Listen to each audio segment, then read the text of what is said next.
Merci, monsieur le président, monsieur le ministre. Le Pas-de-Calais a subi, successivement la tempête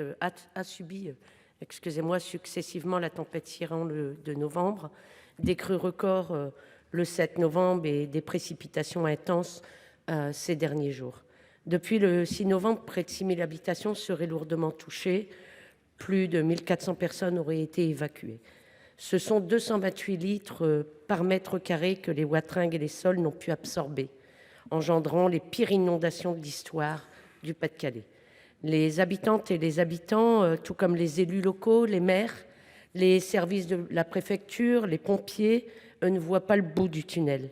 Les dégâts sont considérables et lorsque il y aura une décrue complète, nous savons qu'ils seront bien plus importants que ce que nous constatons actuellement. Assurément, plus de 200 communes devraient être donc déclarées et sont déclarées en état de catastrophe naturelle. Elles ont payé un lourd tribut. La maire de Saint-Étienne-au-Mont, Brigitte Passebosc, estime à juste titre que le chiffrage prendra du temps, mais dans sa commune, les dégâts sont partout, comme le disent d'ailleurs plusieurs maires des communes, et je ne vais pas les citer puisqu'elles sont évidemment beaucoup plus nombreuses. Brigitte Passebosc raconte que les services techniques ont disparu, la voirie a complètement explosé.